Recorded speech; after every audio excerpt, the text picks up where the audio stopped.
but not a hair on your head will be destroyed. No, I'm not going there. I'm not going there.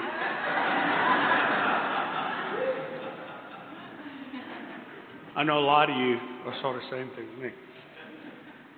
You know, after the homily, every Sunday in the creed, we say that Jesus will come again to judge the living and the dead.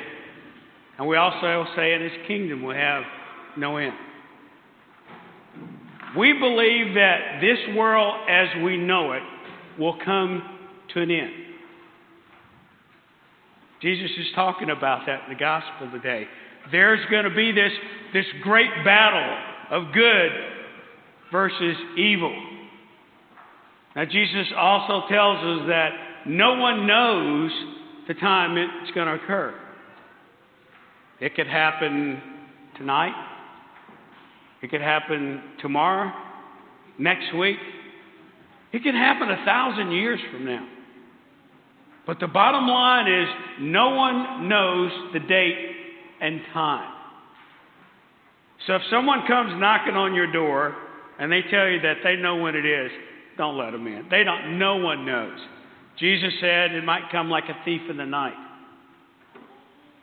No one knows the date or time. But as Christians, we know that there's going to be an end of times. There's going to be this battle of good and evil. And good is going to be victorious. It's going to be victorious. Our first reading tells us that the sun's going to rise and shine over the victorious ones.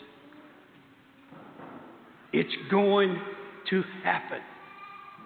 It's going to happen. But you know, there are generations, there are thousands of millions of people who don't believe this. There are a lot of people who don't even believe in Christ. And these are the people who say, don't worry about that. Don't worry about the future. Let's think about today. Do what makes you feel good today.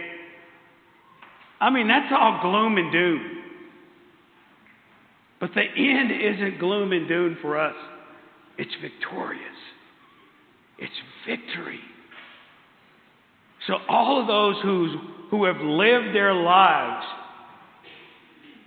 fighting good will eventually be victorious.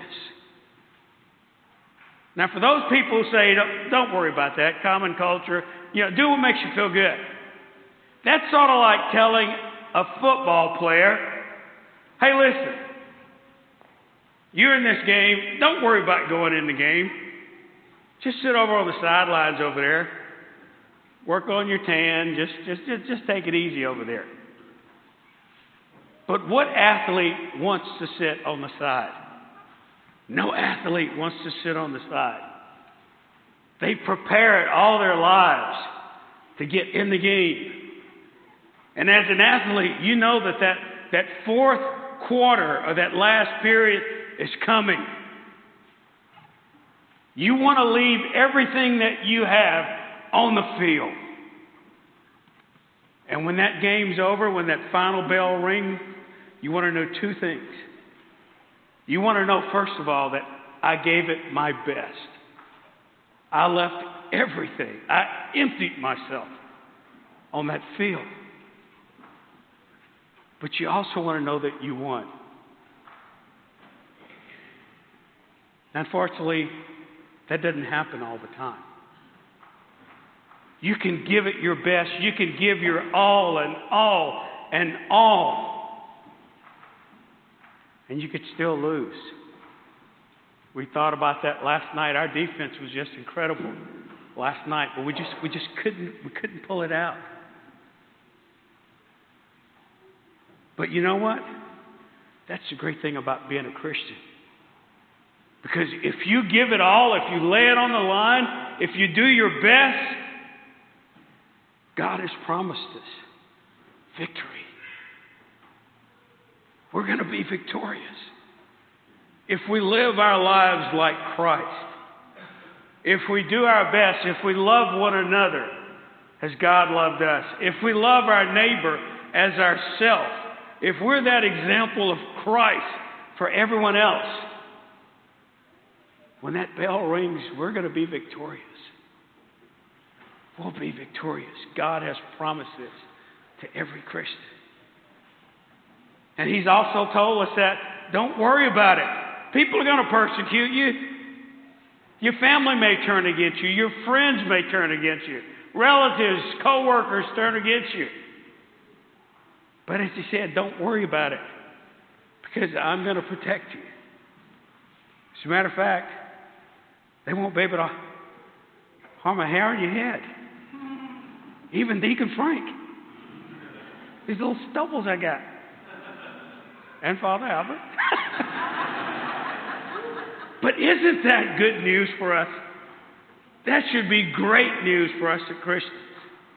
I mean, hearing that should really energize us to be even more like Christ. Because the bottom line is, we all know someone out there that needs to hear the good news. We all know at least one person. It might be a family member, it may be a friend, it may be a coworker, but we all know one person that needs to hear the good news. So what our gospel is telling us today, just like Jesus told the prophets, yes, they're going to criticize you, but that's going to empower you more to go out and talk about the good news. Through our baptism, through our confirmation, my brothers and sisters, we're called to do the exact same thing. Now, after I sit down, we're going to profess that same belief again. We're going to say that we believe that Jesus will come again to judge the living and dead, and His kingdom will have no end. So if we believe it's going to happen this week, let's act as that we know it's going to happen. Let's commit to go out and be Christ for at least one person. I'm not asking you to save the world, but be Christ for one person.